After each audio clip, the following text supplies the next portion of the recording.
3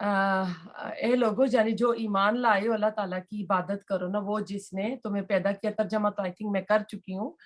تو ایسا ہے کہ اب لوگ جو ہے نا اس میں تمام انسانیت آ جاتی ہے، خواہ مرد ہوں، عورتیں ہوں، آزاد ہوں، غلام ہوں، ہر قوم، ہر رنگ، ہر نسل، ہر زمانے کے اور ہر مقام کے لوگ، یعنی پوری انسانیت کو مخاطب کیا جا رہا ہے.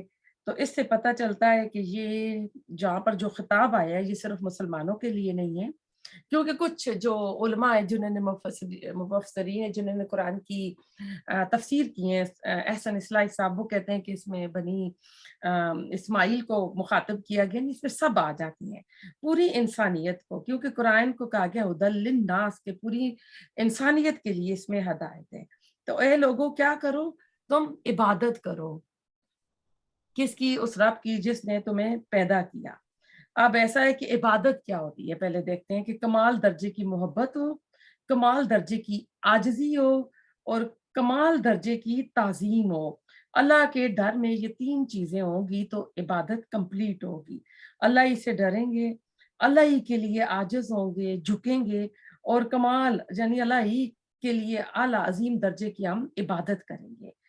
تو مسلمانوں سے ایمان کا تقاضا ہے کہ وہ محبت، خلوص، سچائی، یقین کے ساتھ، اطاعت کے ساتھ، بندگی کے ساتھ، جس طرح کوئی کسی کی غلامی کرتا ہے ہم اللہ تعالیٰ کی اس طرح عبادت کریں. تو اللہ تعالیٰ کہہ رہے ہیں کہ ہم نے تم کو پیدا کیا جب تم کچھ بھی نہیں تھے، یعنی تمہارا کوئی وجود ہی نہیں تھا. سورۃ دہر میں اللہ تعالیٰ کہتے ہیں نا کہ کیا نا انسان پر زمانے کا ایک وقت ایسا نہیں آیا تھا کہ وہ قابل ذکر چیز ہی نہیں تھا. یعنی ماں کے رحم میں جو باپ اور ماں کے جو آپس میں ملتے ہیں دونوں چیزوں، ان سے جب وہ بنتا ہے دو، یعنی گندے پانی ماں کا ایگ اور باپ کا جو پانی ہے، تو یعنی اس کو تو کوئی کسی محفل میں بیٹھ کے بھی اس کا تذکرہ نہیں کرتا. تو اللہ تعالیٰ کہتے ہیں ہم نے انسان کو ایک غلط نطفے سے، مخلوط نطفے سے پیدا کیا. تو جس نے تم کو پیدا کیا جب تم کچھ بھی نہیں تھے، صرف تم کو ہی نہیں، اللہ تعالیٰ کہتے ہیں کہ تم سے پہلے بھی، خلقکم والذین من قبلکم، کہ اللہ تعالیٰ نے ان لوگوں کو پیدا کیا جو ہم سے پہلے تھے. تو اب اللہ تعالیٰ ہم سے اس میں ہم سے کیا ڈیمانڈ چاہ رہے ہیں کہ ہم اللہ تعالیٰ کی عبادت کیوں کریں، کیوں اللہ تعالیٰ سے ڈریں؟ لعلکم تتقون، تاکہ تم بچ جاؤ. تتقون کا روٹ ورڈ آپ کو پتا ہے، واو کاف یا ہے.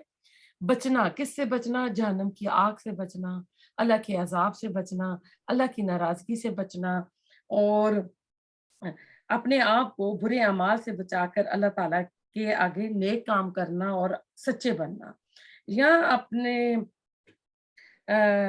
رب کا ذکر اللہ تعالیٰ نے کیا تو اللہ تعالیٰ نے ربکم کا لفظ یوز کیا ہے. تو اس میں ایک اپنائیت ہے، محبت ہے کہ تمہارا رب نا، کہ تم سوچو کہ جس کی تم عبادت کر رہے ہو تمہارا رب ہے، تمہاری زندگی کے اوپر کوئی اختیار نہیں ہے، کچھ زور نہیں ہے، اسی نے تمہیں پیدا کیا. دیکھیں ہم اگر نہ چاہیں نا تو اگر ہاتھ میں کچھ آپ نے پکڑا ہو نا کچھ کھانے کے لیے، اللہ کا حکم نہ ہو تو ہم منہ تک نہیں لے جا سکتے. اگر منہ میں ڈال لیں تو سانس کی نالی اگر کھل جائے تو وہ انسان کی فوری موت واقع ہو جاتی ہے. تو اللہ تعالیٰ کہہ رہا ہے عبادت کرو. اب عبادت میں بندگی، غلامی، پرستش، ساری چیز آ جاتی ہے. جس طرح ایک غلام ہوتا ہے نا، اس کا اپنا کچھ بھی نہیں ہوتا، مالک کے اشاروں پہ چل رہا ہوتا ہے. تو اس لیے عبادت سے صرف آپ یہ نہ رکھیں کہ 5 وقت کی نمازیں پڑھ لیتے ہیں، رمضان کے روزے رکھ لیتے ہیں، زکوٰۃ، حج، عمرہ، نہیں، بلکہ مومن کی جو 24 آورس کے جو دن ہے، ان کے دن میں جو 24 آورس ہوتے ہیں، پھر 7 ڈیز ویک کے ہوتے ہیں، پھر سال کے جتنے بھی دن ہوتے ہیں، یعنی ہر وقت ہمہ وقت ہم نے اللہ تعالیٰ کی غلامی کرنی ہے، اللہ تعالیٰ کے حکموں کو لاگو کرنا ہے. ہماری گھریلو زندگی میں بھی اسلام نظر آئے گا، ہمارے کاروبار میں بھی آئے گا، جابس میں بھی آئے گا. یہ صرف مسجدوں تک محدود نہیں رہے گا. تو اللہ تعالیٰ کہہ رہا ہے کہ جب تم میری عبادت کرو گے، ظاہر عبادت میں پھر ساری چیزیں آ جاتی ہیں نا، صرف نماز روزہ نہیں آتا ہے، میرا جینا، میرا مرنا، سب کچھ آئے گا. تو پھر کیا ہوگا کہ ہم اپنے برے انجام سے بچ جائیں گے، اللہ تعالیٰ کی ناراضگی سے بچ جائیں گے، اور دوزخ جانے والوں میں سے یعنی ان میں نہیں ہوں گے ہم. اب اگلی تھوڑا سا ان کی آیات کے بارے میں بتا دوں کہ یہ جو 5 آیات ہیں نا، ان میں قرآن کی دعوت کا لب لباب بھی آ گیا ہے، اس کے بنیادی جو نکات ہیں ان کا بھی خلاصہ ہے قرآن کے آج کی 5 آیات میں، کہ تمام رسولوں اور انبیاء کی جو دعوت ہے نا وہ یہی رہی ہے کہ ایک اللہ کی عبادت کرو۔ اب پہلی اس آیت میں تو اللہ تعالیٰ کی آ گئی ہے نا کہ اللہ کی عبادت کرو، اس کی دعوت کا مل رہا ہے، اساسی نظریے کی تکمیل نا پھر اب جو اگلی 2 آیات ہیں نا ان میں ہوگا۔ تو سورۃ البقرہ کے جو 2 پہلے رکوع تھے نا، تو 3 طرح کے لوگوں کا جو تعارف ہوا، اس کے بعد اب یہاں پہ اللہ تعالیٰ نے ایک بنیادی نکات بتا دیا جو تمام انبیاء کی دعوت تھی۔ اس کے بعد اب اگلی جو آیت ہے اس میں آپ دیکھیں گے کہ 1.5 آیات جو ہوگی اس میں اللہ تعالیٰ رسالت کا، رسولوں کا ذکر کرے گا، خاص کر رسول اللہ صلی اللہ علیہ وسلم کی رسالت کا، قرآن کا، اور اس کے بعد کی جو 1.5 آیت ہوگی اس میں آخرت کا ذکر آئے گا۔ تو اس کے ساتھ اب ہم اگلی آیت پہ چلتے ہیں، آیت نمبر 22 پہ۔ اللہ تعالیٰ مزید الذی یعنی وہ ذات، یعنی وہ اللہ، جعل جس نے بنایا، ایک حالت سے دوسری حالت میں کرنا، جعل لکم تمہارے لیے، الارض زمین کو، فراشن فرش، جو کہ جیسے جو بھی چیز ہموار ہوتی ہے، والسماء اور آسمان کو، بنا چھت، بنا بانی بھی اسی سے بنانا کسی کو، وانزل اور اس نے اتارا، من السماء آسمان سے، مان پانی، فاخرج پھر اس نے نکالا، بھی ساتھ اس کے، من الثمرات پھلوں میں سے۔ اب ثمرات جو ثمر آیا ہے نا، یہ ہر فروٹ کو نہیں کہتے، فروٹ کے لیے قرآن میں فواکیہ کا لفظ آیا ہے۔ پھل کسی بھی جنی کو محنت انسان کرتا ہے، جیسے کہتے ہیں نا میری محنت کا پھل، محنت کا ثمر اس میں آتا ہے۔ رزقن رزق، اب رزق جو ہے یہ بھی وسیع معنوں میں آتا ہے، اس سے مراد صرف کھانے پینے کی چیزیں نہیں ہیں، ہر صلاحیت آ جاتی ہے، لیکن یہاں پر یہ کھانے کے معنی، رزق کے معنی میں ہے، لکم تمہارے لیے، فلا پس نہ تجلو تم بناؤ، للہ اللہ کے لیے، اندادن شریک، نون دال دال نور اس کا روٹ ورڈ ہے، اللہ کے ساتھ شریک سیٹ کرنا، وانتم حالانکہ تم تعلمون تم جانتے ہو۔ اب اللہ تعالیٰ مزید اپنا تعارف کرا رہے ہیں کہ وہ رب، وہ کون ہے جس نے تمہارے لیے زمین کو ایک بچھونا بنا دیا، ایک فرش بنا دیا۔ آپ بستر کو سامنے لے آئے، بستر انسان تھکا آ رہا ہوتا ہے نا، تو انسان کی تھکاوٹ ساری جو ہوتی ہے نا اس بستر پہ دور ہوتی ہے، وہ راحت کا ایک سامان ہوتا ہے۔ اور آپ سوچ لیں کہ ایک بندہ ایک لمبی فلائٹ کر کے آ رہا ہے، ٹھیک ہے، 18 گھنٹے کی فلائٹ ہے، دبئی سے بیٹھا ہے، ایسٹرن آ رہا ہے، ٹھیک ہے، اور پوری فلائٹ فل ہے، ٹھیک ہے، کہیں اس کو جگہ نہیں مل رہی ہے، بس وہ ایک ہی سیٹ پہ بیٹھا ہے، تو آپ سوچیں اس وقت بیڈ کی کتنی قدر آتی ہے۔ انسان چاہتا ہے کہ میں تھوڑا اپنی کمر سیدھی کر لوں، میں لیٹ لوں، لیکن وہ لیٹ نہیں سکتا نا۔ تو یہ آپ سارا لے آئیں کہ یہ بیڈ کا جو تصور ہے نا، کہ جب آپ تھکے ہوئے ہو، آپ کو وہ مل نہ رہا ہو، تو آپ کو اس وقت اس کی قدر آتی ہے۔ اسی طرح اللہ تعالیٰ نے زمین کو ہموار بنایا۔ آپ کو پتہ ہے کہ جب زمین کو اللہ تعالیٰ نے بنایا تو وہ چکولے کھا رہی تھی، تو پھر اللہ تعالیٰ نے اس میں پہاڑ کی میخیں گاڑ دی، جو کہ سورۃ نبا میں پھر آتا ہے کہ ہم نے اس میں پہاڑ گاڑ دیے۔ پھر اللہ تعالیٰ نے اسی زمین میں نا انسان کی ہر کھانے پینے کی چیزیں بھی اس کے اندر رکھ دی۔ آپ غور کریں کہ آدم علیہ السلام کو مٹی سے اللہ تعالیٰ نے بنایا، تو زمین سے مٹی لے کے بنایا، اور اس کی روح جو تھی وہ اوپر سے آئی تھی۔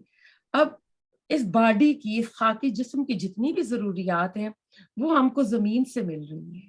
اب جب بندہ مر جاتا ہے تو خاکی جسم بھی قبر میں مٹی میں چلا جاتا ہے، لیکن روح اوپر سے آئی ہے، روح کی خزاں، روح کی چیزیں ہیں، وہ قرآن حدیث کا علم، یہ سارا اوپر سے آیا ہے۔ تو آپ غور کریں کہ زمین میں کیا بھرا ہوا ہے، زمین میں آگ بھری ہوئی ہے، کسی وقت بھی پھٹ سکتی ہے، پھر تو ایسا ہے نا کوئی بھی سکون میں نہیں رہے گا۔ اللہ تعالیٰ کہتے ہیں نا اس میں علم نجعل الارض مہادا والجبال اوتادا، تو اس میں اللہ تعالیٰ کہتے ہیں وانزلنا من المعصرات ماء ثجاجا، آسمان کو ہم نے چھت بنایا۔ یہ ایک آسمان جو ہے نا پروٹیکشن کا احساس کراتا ہے۔